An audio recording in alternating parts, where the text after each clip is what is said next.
नमस्कार, ANB news देख रहे हैं आप और मैं हूं आपके साथ पल्लवी राजपूत। बुलेटिन का आगाज करेंगे, लेकिन सबसे पहले सभी दर्शकों से हमारी अपील। अगर आपको खुद में या अपने परिवार के किसी सदस्य में कोरोना वायरस के लक्षण दिखाई दे रहे हैं तो आप इसे बिल्कुल भी नजरअंदाज ना करें। तुरंत कोरोना वायरस की जांच कराएं, क्योंकि देश में कोविड-19 से मरने वालों की संख्या बढ़ने का कारण ये भी है। इसलिए अगर किसी में कोरोना के लक्षण दिख रहे हैं तो जल्द जांच कराएं। एएनबी न्यूज आपसे ये बार बार अपील कर रहा है, वायरस को जड़ से खत्म करने में आप भी अपना सहयोग दें।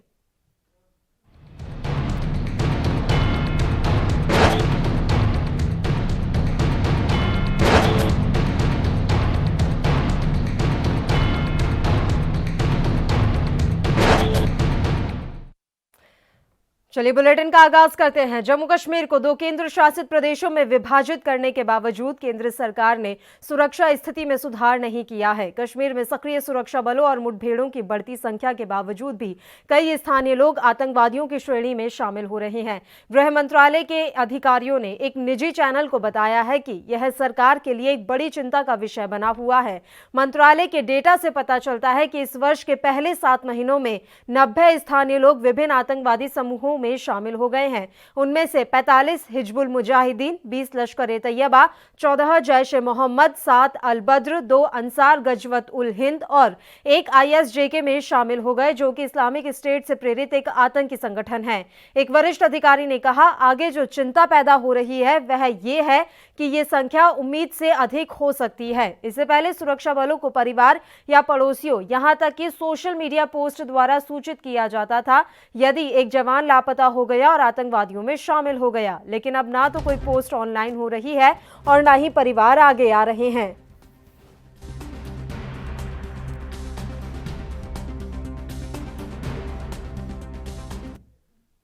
और आइए अब आपको ग्राफिक्स के जरिए बताते हैं कि इस साल में कितने युवाओं ने आतंक की राह पकड़ी है और कितने मारे गए हैं। साथ ही आंकड़ों के जरिए आपको ये भी बताएंगे कि अभी तक कई ऐसे स्थानीय लोग हैं जो आतंकवादियों को शरण देते हैं।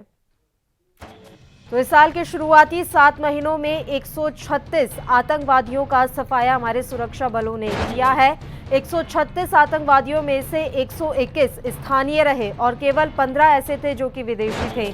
और 2019 की अगर हम बात करें तो 2019 में मारे गए 152 आतंकवादियों में से 119 स्थानीय ही थे। कुलगाम में 24 आतंकवादी अगर मारे गए हैं तो 23 स्थानीय युवा ऐसे हैं जो कि आतंकवाद की राह को पकड़ चुके हैं, आतंकवादियों में शामिल हो चुके हैं। वहीं 216 लोगों को आतंकवादियों को शरण देने के लिए गिरफ्तार किया गया है। तो ग्राफिक्स के जरिए हम आप तक डेटा पहुंचा रहे हैं इस साल के शुरुआती 7 महीनों का। इस साल शुरुआती 7 महीनों में 136 आतंकवादी मारे गए हैं। इनमें से महज 15 ही ऐसे हैं जो हमारे देश के नहीं हैं। 121 स्थानीय आतंकवादी थे। 2019 में मारे गए 152 आतंकवादियों में से 119 स्थानीय थे। कुलगाम में 24 आतंकवादी मारे गए, लेकिन स्थानीय आतंकवादी जो है वो 23 ऐसे थे जो कि आतंकवाद की राह पकड़ चुके हैं। 216 लोगों को आतंकवादियों को शरण देने के लिए गिरफ्तार किया गया है। तो यह आंकड़ा वाकई में बेहद चौंकाने वाला है। गृह मंत्रालय की चिंता बढ़ी हुई है। 35 से 370 को खत्म करने के बाद ये उम्मीद जगी थी कि आगे जो आतंकवाद की राह है वो मुश्किल हो जाएगी, लेकिन ये आंकड़े वाकई में डराने वाले हैं और जमीनी हकीकत को दर्शाते हैं।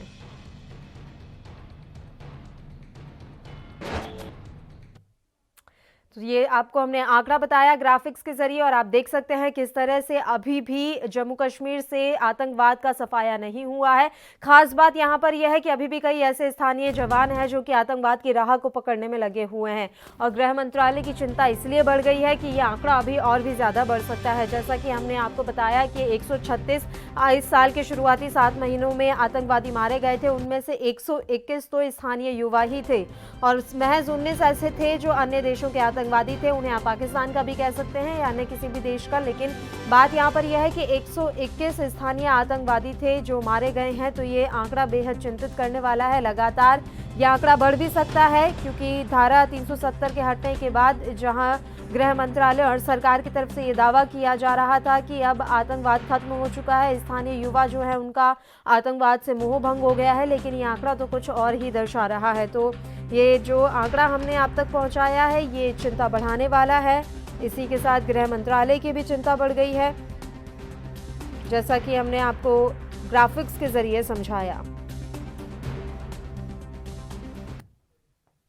और इस खबर पर ज्यादा जानकारी के साथ हमारे संवाददाता रविंद्र श्रीवास्तव इस समय फोन लाइन पर हमारे साथ जुड़े हुए हैं। रविंद्र, एक आंकड़ा हमने अपने दर्शकों तक पहुंचाया है और उस आंकड़े के हिसाब से अभी भी जम्मू कश्मीर के कई ऐसे स्थानीय युवा हैं जो आतंकवाद की राह पकड़ रहे हैं। वाकई में ये एक चिंताजनक विषय है। जी बिल्कुल, देखिए कहीं ना कहीं चिंता का विषय जरूर है। और मैं आपको बताऊं कि जो आतंक की राह पकड़ रहे हैं युवा, वो पढ़े लिखे युवा जो हैं वो आतंकवाद की राह पकड़ रहे हैं। ये सबसे बड़ा चौंकाने वाला और अपने आप में एक गंभीर विषय है, क्योंकि जिस तरह से जो स्थानीय युवा हैं लगातार आतंकवाद की राह पकड़ रहे हैं, कहीं ना कहीं आतंकवाद से प्रेरित होकर वो आतंकवाद की राह को अपना रहे हैं। तो इस पर हालांकि सरकार ने कई कार्य जरूर शुरू किए हैं, लेकिन कई युवाओं को पकड़ा भी है जो आतंकवाद की राह पर पाकिस्तान में जाकर जो कैंप चल रहे हैं वहां पर ट्रेनिंग लेने की कोशिश करते हैं, उनको एलओसी के ऊपर पकड़ा भी है और उनको उनके माता पिता के हवाले किया गया है बाकायदा पूरी काउंसलिंग करने के बाद। लेकिन ये चौंकाने वाला तथ्य है कि युवा जो है खास करके कश्मीर घाटी का, वो आतंकवाद की राह पकड़ रहा है। इसमें कहीं ना कहीं पाकिस्तान प्रायोजित जो आतंकवाद है वो कहीं ना कहीं जो कश्मीर के युवाओं को भटका रहा है, और यही कारण है कि कश्मीर का युवा जो है पाकिस्तान के बरगलाने पर आतंकवाद की राह जो है वो पकड़ रहा है। जी बिल्कुल रविंद्र, अब यहाँ पर चिंता का विषय ये है कि देखिए, धारा 370 हटने से पहले की स्थिति की अगर हम बात करें तो अगर जम्मू कश्मीर का कोई स्थानीय युवा अचानक से लापता हो जाता था तो उसके खुद के परिवार वाले सुरक्षा बलों को सूचित कर देते थे या फिर किसी सोशल मीडिया पोस्ट के जरिए सुरक्षा बलों को सूचित कर दिया जाता था। लेकिन अब ऐसा भी नहीं हो रहा है। ना तो परिवार आगे आ रहे हैं बताने के लिए कि हमारा बच्चा गायब है या हमारे बच्चे ने आतंकवाद की राह पकड़ ली है, और ना ही किसी तरह की सोशल मीडिया पर कोई पोस्ट डाली जा रही है। जी देखिए, परिवार जो है खास करके उनके साथ सुरक्षा बलों की मीटिंग जो है वो होती रहती है, एडमिनिस्ट्रेशन की मीटिंग होती रहती है जिनके बच्चे गुम होते हैं। हालांकि ये नहीं है कि अगर किसी का बच्चा जो है वो कहीं आतंकवाद की राह पर चला जाता है तो उसका पता नहीं चलता है। उसका जब पता चलता है तो परिवार की तरफ से भी सरकार के कहने पर या एडमिनिस्ट्रेशन के कहने पर गुहार लगाई जाती है। लेकिन कहीं ना कहीं जिस तरह से युवा जो है भर्ती हो रहा है, ये चिंता का विषय जरूर है। अब देखना होगा कि परिवार जो है जिनके साथ काउंसलिंग की जाती है, सेना के कई अधिकारी जो है वो लगातार इन चीजों पर ध्यान रखते हैं, और खास करके सुरक्षा एजेंसियां जो हैं वो लगातार इस चीजों पर ध्यान रखती हैं कि जो युवा है, खास करके हम बात करें साउथ कश्मीर की, तो वहां से जो युवा है वो आतंकवाद की राह पर ना चले, इसके लिए कई कार्यक्रम भी किए जाते हैं। लेकिन जिस तरह से युवा जो खास करके पढ़ा लिखा युवा है वो आतंकवाद की राह पर जब चलता है तो उसके बाद वहां पहुंचने के बाद उसको पाकिस्तान की असलियत पता लगती है कि किस प्रकार वहां पर आतंकवाद कश्मीर के नाम पर आतंकवाद को बढ़ावा दिया जाता है।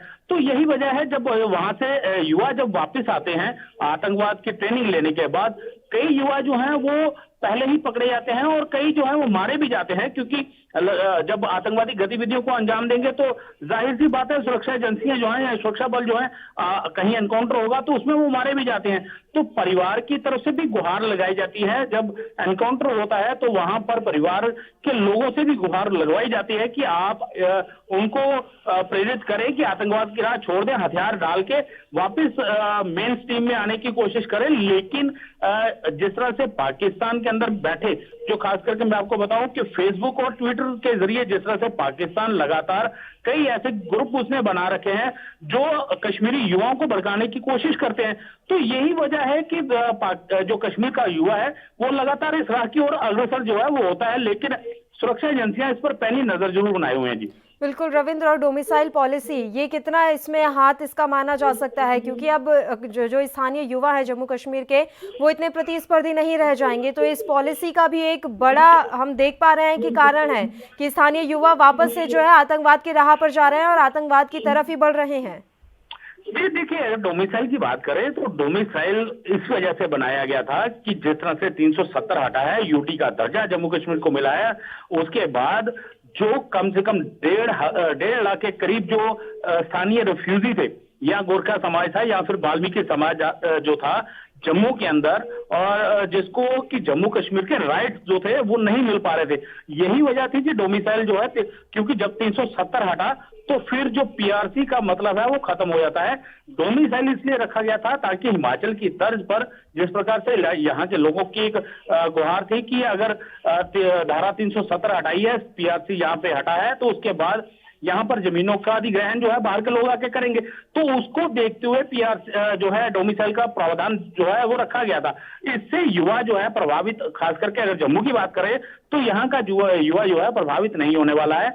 अगर कश्मीर घाटी की बात करें तो वहां पर 370 टूटने के बाद कुछ जो है युवाओं में या कुछ लोगों में रिजेंटमेंट जरूर देखी गई है, लेकिन इसका असर जो है वो आतंकवाद की तरफ होगा युवा का, वो कहना अभी उचित नहीं होगा। जी बिल्कुल, बहुत बहुत शुक्रिया रविंद्र श्रीवास्तव, तमाम जानकारी आपने हम तक पहुंचाई। फिलहाल रविंद्र शर्मा, कांग्रेस नेता, इस समय फोन लाइन पर हमारे साथ जुड़े हुए हैं इसी खबर पर ज्यादा चर्चा के साथ। रविंद्र जी, एक डेटा सर सामने आया है और उस डेटा के हिसाब से अभी भी जम्मू कश्मीर के ऐसे कई युवा हैं जो आतंकवाद की राह पकड़ रहे हैं, बड़ी संख्या में आतंकवादियों में शामिल हो रहे हैं ये युवा। कितना ज्यादा चिंता का विषय इसे माना जाए? देखिए, कम से कम ये बात तो मानी गई। पहले तो जब विपक्ष से हम लोग ये कहते थे कि आपकी अप्रोच जम्मू कश्मीर के बारे में गलत है, जिससे इमोशनली आप लोगों को जो है वो दूर कर रहे हैं, ठीक है। उस बात को गवर्नमेंट ऑफ इंडिया या होम मिनिस्ट्री या भारतीय जनता पार्टी मानने को तैयार नहीं थी। वो कहते थे हमने ऑल आउट कर लिया, अब सारे मिलिटेंट खत्म कर लेंगे। आप गिनती करते थे, इतने मार दिए, इतने मर गए। आप फौजियों और सैनिक जो शहीद हुए उनकी गिनती तो कभी बताई नहीं कि वो भी संख्या कितनी बढ़ रही है। और इसके बाद हमने बार बार कहा कि जब 70 के करीब मिलिटेंट बचे थे 2014 में, आप इस डायग्नोसिस पे क्यों नहीं जा रहे कि आज 250 से 270 मिलिटेंट एक साल में मारने के बाद भी 250 से 300 मिलिटेंट एक्टिव बताए जाते हैं कश्मीर वादी के अंदर। और पाकिस्तान में भी यही हाल था कि 250 से 300 मिलिटेंट एलओसी के पार बैठे। हमने बार बार पूछा कि आपने वो ऐसा क्या काम कर रहे हो, आप इस चीज पे जानिए कि मिलिटेंट को खत्म करना एक अच्छी बात है, वो बहादुरी है, लेकिन उसके साथ साथ अगर नए मिलिटेंट उनकी संख्या 4 गुना, 6 गुना, 10 गुना बढ़ गई है तो उसकी कोई तो वजह होगी। और वो वजह ये है कि आप जिस तरीके से कश्मीर को डील कर रहे हो पिछले 6 साल से, जिस भावना से वो लोग जो 80% वोट में हिस्सा लेते थे, आज वो भी जो है वो गुस्से में है। और जब सोसाइटी माहौल में रिजेंटमेंट होती है, एंगर होता है, तो उसका रिजल्ट ये है कुछ लोग भटक जाते हैं। वो युवा जो है वो दुश्मनों के हाथ लग रहे हैं और वो युवा जो है वो गलत रास्ते पे चल रहे हैं। इसलिए ये अनएंडिंग प्रोसेस हो गया, लेकिन उनको पॉलिटिक्स करनी है, तो इसलिए वो पॉलिटिक्स के तौर पे वो कभी 5 अगस्त को भी कह रहे थे इतने % मिलिटेंसी कम हो गई। अब 2019 में, 18 में, 17 में तो बीजेपी चला रही है। आप 19-18 के आंकड़े के साथ 20 का आंकड़ा मिला करके कहेंगे इतने % कम हो गई, तो हम भी मान लेते हैं कम हो रही है। अब अगर डाटा कह रहा है तो ये हकीकत है कि हालात के ग्राउंड पे हिसाब अच्छे से नहीं। तो रविंद्र जी, वास्तव में इस साल की अगर हम बात करें तो मुठभेड़ में जितने भी आतंकवादी मारे गए हैं उनमें से 90% से ज्यादा स्थानीय कश्मीरी हैं, और ये वाकई में डेटा चौंकाने वाला है। इस ओर तो कोई ना कोई काम होना चाहिए, लेकिन अगर कोई बात ही मानने को तैयार नहीं है तो फिर उसका क्या हल निकाला जाए? देखो, बात तो भारतीय जनता पार्टी की जो सोच है बुनियादी, वो तो कहते थे कि हम 24 घंटे 72 घंटे में कश्मीर ठीक कर लेंगे, बंदूक और उससे ठीक कर लेंगे। वो एक अलग अप्रोच है। मिलिटेंसी के खिलाफ आपको लड़ना भी पड़ता है, उनको खत्म करना पड़ता है, पाकिस्तान को भी डील करना है, लेकिन आपने अंदर का गुस्सा जो है उसको शांत करना है। वो जो है उस गुस्से से नौजवान जो है वो बंदूक की तरफ जाता है, जो कि पिछली सरकारों ने प्रयास किया और मिलिटेंसी कम हुई, मिलिटेंसी बढ़ना कम हो गई, मिलिटेंट बनने कम हो गए। लोकल मिलिटेंट ट्रेनिंग लेने के लिए जाते नहीं थे और लोकल नौजवान मिलिटेंसी भी ज्वाइन नहीं करता था, तो इसलिए वो नए मिलिटेंट तैयार नहीं होते थे। अब जो है पिछले कुछ सालों से ऐसी भाषा बोली जाती है, ऐसे भाषण दिए जाते हैं, ऐसी बातें की जाती हैं, जिससे वहाँ नौजवान जो है वो बंदूक की तरफ जा रहा है। ये खतरा हम सबका, ये सारे देश का कंसर्न है, सब पार्टी का है, लेकिन उसके लिए ओपोजिशन को आप टारगेट करते हैं। इसलिए ओपोजिशन इस पे अपनी राय देना बंद कर गई है। अब गवर्नमेंट ऑफ इंडिया किसी की राय जानना ही नहीं चाहती, उनको जरूरत ही नहीं है, तो इसलिए वो डील करें। अब मिलिटेंसी के खिलाफ तो नेथे कोई लड़ नहीं सकता सिविलियन। आपके दोनों वहाँ सिक्योरिटी भी है, फिर भी वो मारे जा रहे हैं। तो विपक्ष के लोगों को सिक्योरिटी भी नहीं तो मारे, तो वो भी जा रहे हैं, उनका नाम भी कोई नहीं लेता। तो आप कहते हैं भारतीय जनता पार्टी का कोई मरे वो शहीद। कांग्रेस के 2 लोग सबसे पहले मारे गए, दोनों सरपंच ब्लॉक प्रेसिडेंट, वो उनके बारे में जिक्र नहीं। तो इसलिए इनकी नीतियां जो हैं कहीं ना कहीं गलती है। हम तो बुनियादी वो मांगते हैं, बाकी मिलिटेंसी जिसने बंदूक उठा ली है उसके साथ तो लड़ना ही पड़ता है। हाँ, या तो उसको कहीं ना कहीं आप उससे वापस कहीं मेन स्ट्रीम में ले आओ। वो भी पिछली सरकारों ने, सेना ने, सिक्योरिटी फोर्सेज ने वो काम किया। वो सेना और सिक्योरिटी फोर्सेज की राय के मुताबिक स्कीमें बनती हैं, रिहेबिलिटेशन की, रिटर्न की। तो उसका इल्जाम भी जो है वो कांग्रेस या बाकी पार्टियों पर लगता था कि ये नरम है, ये रिहेबिलिटेशन करते हैं और ये करते हैं, उसकी वजह से आज आपकी फौज तो लड़ती है, लेकिन कोई अगर सरेंडर करने को तैयार भी है और सरेंडर नहीं करता। रविंद्र ये जी, हालात मैं एक गंभीर है। चीज और आपसे सर समझना चाहूंगी और आपका पक्ष भी जानना चाहूंगी। सर, ऐसा देखने में आया है कि जब 35 है और धारा 370 हटाई गई, उससे पहले की अगर हम बात करें तो जब कोई स्थानीय युवा चला जाता था आतंकवादियों में शामिल होने के लिए या गायब हो जाता था अचानक से, तो परिवार वाले खुद बता देते थे सुरक्षा बलों को कि हमारा बेटा नहीं मिल रहा, वो काफी दिनों से गायब है, या फिर आस पड़ोस के लोग या सोशल मीडिया के जरिए भी जानकारी दे दी जाती थी। अब इनमें भी काफी कमी आई है, सूचनाओं में काफी कमी आई है। आप मानते हैं कि वाकई में ऐसा हुआ है? अब तो परिवार वाले खुद नहीं बताते। देखिए, बात यह है कि बेहतर तो ये सरकार बता सकती है अगर ईमानदार हो कि क्या ट्रेंड है, लेकिन हमें जो लगता है कि लोगों के सहयोग के बिना मिलिटेंसी खत्म नहीं हो सकती। और पीडीपी बीजेपी की सरकार में ही ये ट्रेंड शुरू हुआ था कि एनकाउंटर के दौरान फौजियों पे या फोर्सेज पे लोग पथराव करते थे।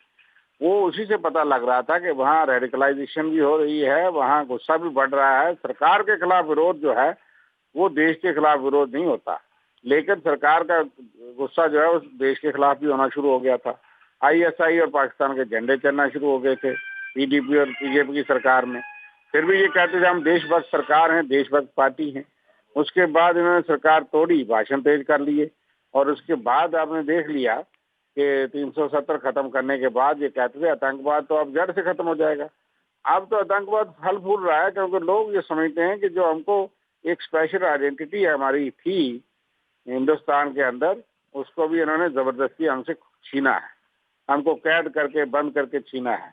इसलिए हमें ये खतरा है कि ये ट्रेंड अभी बढ़ेगा, ये कम नहीं होगा। अगर आपकी सोच नहीं बदली, आपका रवैया नहीं बदला, आपके उनके जो अब आगे वादी के जो लीडर हैं, जो मेन स्ट्रीम लीडर, जो पॉलिटिकल लीडर थे, जो देश का झंडा या देश की बात करते थे, उनको भी आपने अंदर ठोक के रखा और अभी भी उनके ऊपर पाबंदियां रखते क्या हो। समाधान क्या है रविंद्र जी, कि जल्द से जल्द वहां पर राजनीतिक गतिविधियां देखो, शुरू की जाएं, या फिर देखिए जो उनको स्पेशल राज्य का दर्जा पहले से प्राप्त था वो उन्हें वापस लौटा दिया जाए? मैडम जी, ये पका पाया सुझाव प्लेट में नहीं डाला जा सकता। मैं मीडिया पे सारा सुझाव तो नहीं दे पाऊंगा, मैं इतना बड़ा आदमी नहीं हूँ। लेकिन मैं ये समझता हूँ कि छोटा मोटा डॉक्टर मैं जम्मू कश्मीर की पॉलिटिक्स को समझता हूँ। मैंने भी आपको बात कह दी कि आपने जोर जबरदस्ती आपने वो फार्मूला किया कि देश भर में आपको वोट मिले, 370 तोड़ने का आपको वाहवाही मिले, लेकिन कश्मीर को आपने खराब कर दिया। और वो लोगों की भावना से जो आपने खेला, जिस तरीके से किया, वो तरीकाकार जो है नहीं था। यहाँ राउंड टेबल कॉन्फ्रेंसेस होती थी, डायलॉग होते थे, कई इंटरलॉक्यूटर आपने बनाए, मिस्टर शर्मा आपके इंटरलॉक्यूटर थे। आपने सारी चीज उसका मोड़ काटा और कहा कि एक तलवार की नोक पे हम जो है उड़ा देंगे, और उसके बाद फिर आप कहते हैं कश्मीर वाले मिठाई बांटेंगे, बांट रहे हैं।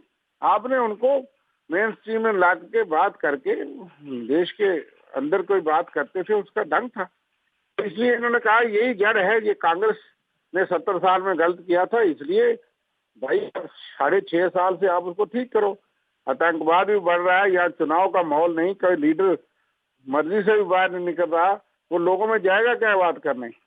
सिक्योरिटी आप उसको नहीं दे रहे, सिक्योरिटी दे करके भी जाएगा, लोग उसकी बात सुनने को तैयार नहीं। वो कहते हैं आप लोगों ने हमको गुमराह किया, क्योंकि जिस संविधान की, जिस भारत देश की खूबसूरत डेमोक्रेसी की, सेकुलरिज्म की, भाईचारे की, प्लुरलिस्टिक सोसाइटी की बात हम करते थे, कांग्रेस करती थी, कश्मीर के नेता करते थे, आज भी लोगों में जाकर के क्या कहेंगे? ये कौन सी टॉलरेंस है, कौन सी प्लुरलिस्टिक सोसाइटी का हिस्सा है कि आपने एक खित्ते को बंद करके पार्लियामेंट में एक दिन में सारा कुछ बदल दिया जो 70 साल से था। लोगों से बात करते, कुछ सहमति होती, कुछ असहमति होती।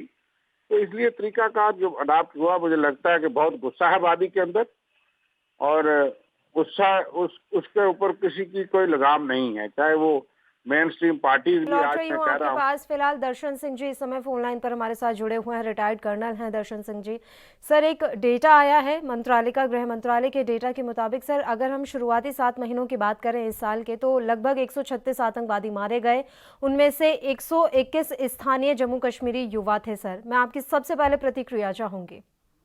हाँ, देखिए, आतंकवाद से लड़ाई जो हमेशा लंबी होती है, ये हम कह नहीं सकते कि 2 महीने 4 महीने की है। तो इसलिए आंकड़े लगातार बढ़ रहे हैं, क्योंकि कुछ ताकतें हैं जो बाहर से आतंक को स्पॉन्सर करती हैं, लोकल यूथ को एनरोल करती हैं।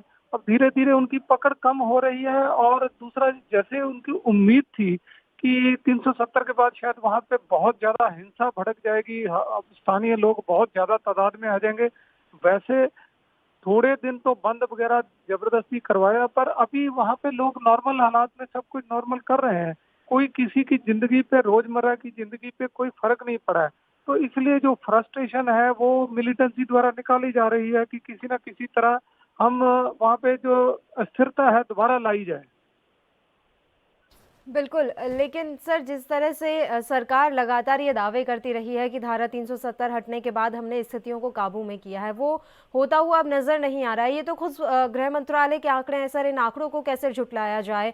और अभी भी ऐसी बड़ी संख्या में लोग हैं जो आतंकवादियों को शरण देते हैं। हाँ जी जी, बिल्कुल। देखिए, आतंकवाद पनप नहीं सकता जब तक लोकल सपोर्ट ना हो। तो इसमें कोई दो राय नहीं है कि लोकल सपोर्ट है, कुछ पॉकेट्स में है। साउथ कश्मीर में थोड़ी ज्यादा है, हम इस सभी तकरीबन 4 डिस्ट्रिक्ट जो हैं वहाँ पे ज्यादा है, बाकी जम्मू कश्मीर में नहीं है उतनी। तो ये लोकल सपोर्ट तो है, उसमें कोई हम झुठला नहीं सकते। दूसरा, जो चालें हैं वो चल रहे हैं। 370 और आतंकवाद, देखिए, जब 370 थी तो क्या वहां शांति थी? तो 370 हटाना एक अलग चीज है, आतंकवाद एक अलग चीज है। अब पर उसकी आड़ ली जा रही है कि 370 हटाने के बाद आतंकवाद बढ़ा है, जो वो बिल्कुल गलत है। आतंकवाद तो पहले भी था, इतने सालों से 1990 से वहां ऐसी चीजें, आतंकवाद चल रहा है। तो तब तो वहां पे कोई प्रॉब्लम नहीं थी, 370 थी, सब उनके राइट थे। और 370 में भी जो हटाई गई है, तो ये देखिए कि क्या कश्मीरियों से किसी को वहां से, कश्मीर से बाहर निकाल दिया गया है, या कश्मीर में लाके बाहर के किसी को बसा दिया गया है, या कश्मीरियों के कोई नौकरियों के या आजादी के हक छीन लिए गए? ये एक प्रोपेगेंडा है, एक रूल था जिसको खत्म करके उसको पूरा भारत का हिस्सा बनाया गया है, जो पहले भी था। प्रैक्टिकली वो पहले भी था, वो हम मान चुके हैं इतने सालों से। तो कोई इससे फर्क नहीं पड़ा। आतंकवाद को शह देने वाले लोग हैं यहाँ पे, और वो शह दे रहे हैं, इसी कारण आतंकवाद पनप रहा है, और धीरे धीरे इन लोगों में कमी आएगी। ठीक है, बहुत बहुत शुक्रिया आप दोनों का, आप तमाम चर्चा के लिए हमारे साथ जुड़े। तो ये एक आंकड़ा गृह मंत्रालय का सामने निकल कर आया है, और इस आंकड़े के मुताबिक अभी भी स्थानीय युवा बड़ी संख्या में, कश्मीर के स्थानीय युवा बड़ी संख्या में आतंकवाद की राह पकड़ रहे हैं, आतंकवादियों में शामिल हो रहे हैं।